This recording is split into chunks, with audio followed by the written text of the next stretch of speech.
नचिकेता का तीसरा वर। मृत्यु के अनंतर क्या होता है? नचिकेता तीसरा वर मांगता है। मनुष्य के मर जाने पर जो जिज्ञासा रहती है, कोई कहते हैं मरने पर भी मनुष्य बना रहता है, कोई कहते हैं नहीं बना रहता। हे यमाचार्य, आपसे शिक्षा पाकर मैं इसका समाधान जानना चाहता हूँ। मैंने जो वर मांगने हैं उनमें तीसरा वर यही है। यमाचार्य उत्तर देते हैं और कहते हैं, बड़े बड़े विद्वानों ने भी इस विषय में पहले जिज्ञासा की है। इस बात का जानना आसान नहीं है। यह बड़ा अणुधर्म है, सूक्ष्म विषय है। हे नचिकेता, दूसरा ही कोई वर मांग। मुझे इस विषय में बाधित न कर, इस विषय को छोड़ दे। नचिकेता कहने लगता है, यह सच है कि बड़े बड़े विद्वानों ने भी इस विषय में जिज्ञासा की है, और यह समस्या ऐसी है जिसे हे मृत्यु तू भी कह रहा है कि सुगमता से समझ नहीं पड़ सकती। मृत्यु के अनंतर क्या होता है, इस प्रश्न का उत्तर स्वयं मृत्यु के अतिरिक्त कौन दे सकता है? इसलिए तेरे सिवाय इस प्रश्न का उत्तर भी कौन दे सकेगा? ऐसी अवस्था में इस वर के समान तो दूसरा कोई वर हो ही नहीं सकता। यमाचार्य का कथन, यह वर मत मांग, भोग ऐश्वर्य मांग। यम ने कहा, 100 वर्ष की आयु वाले पुत्र पौत्रों को मांग, अनेक पशुओं को मांग, हाथी, सुवर्ण, घोड़े मांग, बड़ी बड़ी जमीनें, जायदादें मांग। जब तक जीना चाहे तब तक का जीवन मांग। अगर इस वर के बराबर तू कोई चीज़ समझता है, धन्य धान्य, दीर्घ जीवन, वह मांग। हे नचिकेता, तू पृथ्वी के बड़े भाग पर शासन करना चाहे तो वह मांग। जितनी कामनाएं हैं वे तेरी इच्छा मात्र से पूर्ण हो जाएं, ऐसा चाहे तो वह मांग। मृत्युलोक में जो भी दुर्लभ कामनाएं हैं सबको बेखटके मांग। ये स्त्रियां हैं, रथ सहित, गाजे बाजे सहित। ऐसी स्त्रियां मनुष्यों को प्राप्त नहीं हो सकती। मैं इन्हें तुझे दूंगा, इनके साथ सुख भोग। परंतु हे नचिकेता, मरण के विषय में प्रश्न मत कर। नचिकेता का उत्तर आता है, यही तो वास्तविक समस्या है। नचिकेता ने उत्तर दिया, हे अंतक मृत्यु, ये सुख भोग मनुष्य के लिए स्वभाव है, आज है कल नहीं। ये इंद्रियों के तेज को क्षीण कर देते हैं। इन भोगों को भोगने के लिए सारा का सारा जीवन भी बहुत थोड़ा है। ये हाथी घोड़े, यह नाचना गाना अपने ही पास रख, ये मुझे नहीं चाहिए। मनुष्य धन से तृप्त नहीं हो सकता। अगर हमने तेरा दर्शन कर लिया, तेरे रहस्य को समझ लिया, तो धन धान्य सब प्राप्त हो जाएगा। हे मृत्यु, जितना तू चाहेगा उतना ही तो हम जी सकेंगे, ज़्यादा तो नहीं। मैं तो वही वर मांगता हूँ। अगर जीर्ण न होने वाली अमृत अवस्था को प्राप्त करके इससे उल्टी जीर्ण होने वाली मरण अवस्था को कोई जानबूझकर प्राप्त करे तो वह नीच नहीं तो क्या है? इस विचार का ध्यान करके सौंदर्य तथा रमण के आमोद प्रमोद वाले दीर्घ जीवन में भी इसका चित्त लगा सकता है।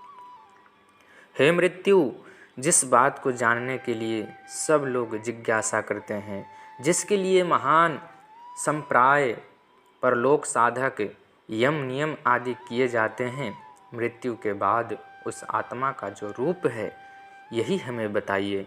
मैंने जो वर मांगा है, जो हमारी बातचीत से अब और अधिक गूढ़ हो गया है, नचिकेता तो उससे अतिरिक्त अन्य कोई वर नहीं मांगता। यमाचार्य का नचिकेता को उत्तर देते हुए कहते हैं कि श्रेय तथा प्रेय में भेद। यमाचार्य ने कहना शुरू किया, और बताना शुरू किया। श्रेय मार्ग अन्य है, प्रेय मार्ग अन्य है। ये दोनों भिन्न भिन्न प्रयोजनों से पुरुष को बांधते हैं। इनमें से श्रेय को ग्रहण करने वाले का भला होता है, जो प्रेय का वर्ण करता है वह लक्ष्य से भटक जाता है। श्रेय तथा प्रेय ये दोनों भावनाएं मनुष्य के सामने आती है। धीर पुरुष इन दोनों की परीक्षा करता है, छानबीन करता है। धीर पुरुष वह है जो कोई काम जल्दी में नहीं करता, तत्काल फल नहीं देखता। वह प्रेय की अपेक्षा श्रेय का ही वर्ण करता है। मंदबुद्धि व्यक्ति योगक्षेम, कुशल मंगल, सुख चैन के लिए, आराम से जीवन बिताने के लिए प्रेय का वर्ण करता है। हे नचिकेता, तूने खूब सोच विचार कर प्रिय तथा प्रिय रूप मन तथा इंद्रियों को खींचने वाली कामनाओं को त्याग दिया है। सोने की इस साकर में तू नहीं फंसा, जिसमें बहुत से लोग तो जकड़े ही जाते हैं। ये दोनों अविद्या तथा विद्या एक दूसरे से दूर है, विपरीत है, उल्टे हैं, विलक्षण हैं। हे नचिकेता, मैं यह मान गया कि तू विद्या की चाहना करने वाला है, श्रेय मार्ग का पथिक है। तुझे तरह तरह की कामनाएं ललचा नहीं सकी। तूने प्रिय मार्ग पर चलना पसंद नहीं किया। संसार के लोग अविद्या में फंसे हुए, सांसारिक भोगों में पड़े हुए अपने को धीर और पंडित माने फिरते हैं। टेढ़े रास्तों से इधर उधर भटकते हुए ये मूढ़ ऐसे जा रहे हैं जैसे अंधा अंधे को रास्ता दिखा रहा है। जो बड़ा होकर भी बुद्धि का बच्चा ही है, धन के मोह से जो दूसरी कोई बात सोच ही नहीं सकता, ऐसे प्रमादी को सांप्राय, शौच, संतोष, तप, स्वाध्याय, ईश्वर प्रणिधान तथा अहिंसा, सत्य, अस्तेय, ब्रह्मचर्य, अपरिग्रह, यम नियम पसंद नहीं आते। वह यह मान बैठा है यही लोक है, परलोक नहीं है। ऐसा व्यक्ति बार बार मेरे चंगुल में आ फंसता है, बार बार मरता है, बार बार पैदा होता है।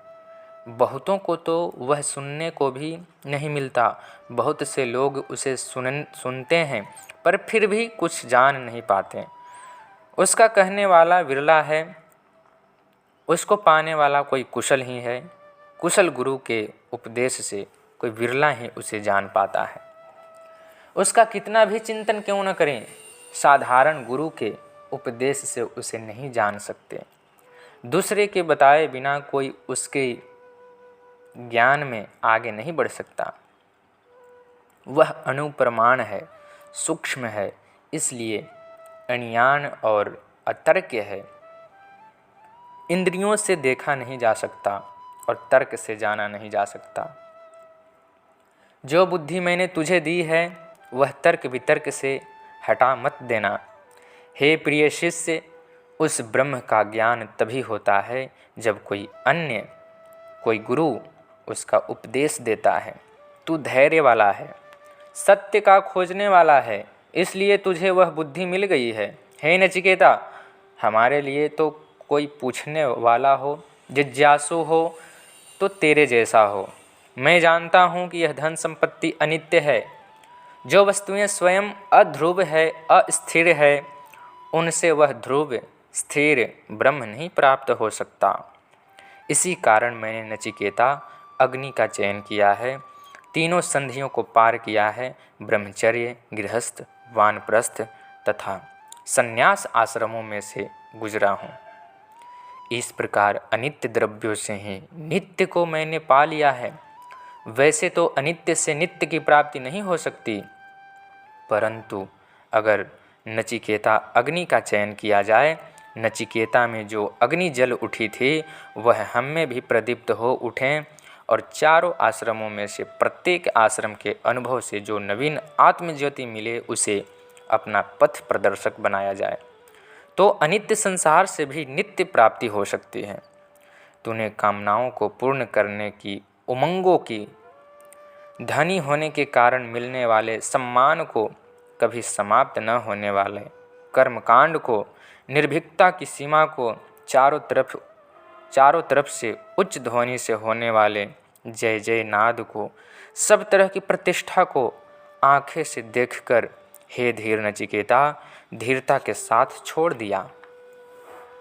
उसके दर्शन कठिनता से होते हैं, वह गूढ़ से भी गूढ़ है, वह दुर्गम गुफाओं में छिपा बैठा है, वह सबसे पुरातन है, उसे आध्यात्म योग से प्राप्त कर सकते हैं। आध्यात्म योग अर्थात इंद्रियों का ऐसा चलन जिससे वे विषयों की तरफ जाने के बजाय आत्मा की तरफ चलें। उस देवता को जब मनुष्य मान जाता है तब धीर हो जाता है, हर्ष तथा शोक दोनों को छोड़ देता है, द्वंद्वों से दूर यानी ऊपर उठ जाता है। मैंने जो कुछ कहा है उसे श्रवण करके सुनने के बाद उसे ग्रहण अर्थात मनन करके ग्रहण करने के बाद उसे बढ़ाकर उतने तक ही सीमित न रहकर उसका निधि अध्यासन करके वह अणु सूक्ष्म ब्रह्म प्राप्त होता है। सब धर्मों का भी वही लक्ष्य है। उस आनंददायक ब्रह्म को प्राप्त करके फिर आनंद ही आनंद मिलता है। हे नचिकेता, मैं समझता हूँ कि तेरा द्वार खुल गया है, अब तेरे सम्मुख कोई रुकावट नहीं रही। नचिकेता ने कहा, धर्म के अधर्म से, कृत्य से अकृत्य से, भूत से भव्य से, जो संसार की प्रत्येक वस्तु से भिन्न है, जिसे आप देखते हैं उसका आप मुझे उपदेश दीजिए। आचार्य ने कहा, जिस पद का सब वेद बार बार वर्णन करते हैं, सब तप जिसको पुकारते हैं, जिसकी चाहना में ब्रह्मचर्य का आचरण करते हैं, संक्षेप में वह शब्द तुझे बतलाता हूँ। वह शब्द है ओम। ओम यह ऐसा एक अक्षर है, परंतु यही ब्रह्म है, यही सबसे परे है। इसी अक्षर को जानकर जो कुछ चाहता है उसे वह प्राप्त हो जाता है। इसी का सबसे श्रेष्ठ सहारा है, इसी का सबसे अंतिम सहारा है। इसी सहारे को जानकर ब्रह्म में मनुष्य महान हो जाता है। ब्रह्म का वर्णन करने के बाद अब आत्मा का वर्णन करते हुए यमाचार्य कहते हैं, यह चेतन जीव न उत्पन्न होता है, न मरता है, न किसी कारण से उत्पन्न हुआ है, न पहले कभी हुआ था। यह अजन्मा है, नित्य है, निरंतर है, पुरातन है। शरीर के मरने पर भी यह नहीं मरता। अगर कोई मारने वाला यह समझता है कि मैं मार रहा हूँ, अगर कोई मरने वाला यह समझता है कि मैं मर गया हूँ, वे दोनों नहीं जानते, न यह मारता है न मरता है। ब्रह्म तथा आत्मा, ब्रह्मांड तथा पिंड का वर्णन करने के बाद इनके आपस के संबंध के विषय में यमाचार्य कहते हैं, जीवात्मा अणु है, सूक्ष्म है, परमात्मा अणु से भी अणु है, सूक्ष्म से भी सूक्ष्म है। सूक्ष्म में स्थूल नहीं रह सकता, स्थूल में सूक्ष्म रह सकता है। वह सब जगत है क्योंकि वह अणु से भी अणु, सूक्ष्म से भी सूक्ष्म है। परंतु इसका यह मतलब नहीं कि वह इतना छोटा है, वह तो महान से भी महान है। वह गुफा में रहता है, परंतु पहाड़ की गुफा में नहीं, इसी जीव रूपी जंतु की हृदय रूपी गुफा में छिपा बैठा है।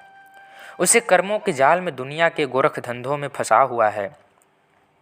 व्यक्ति नहीं देख सकता, निष्काम कर्म वाला ही उसे देख सकता है। जो वित्त शोक हो, जिसे किसी प्रकार का दुख न हो, परमात्मा की महिमा को उस धाता, संसार के धारण करने वाले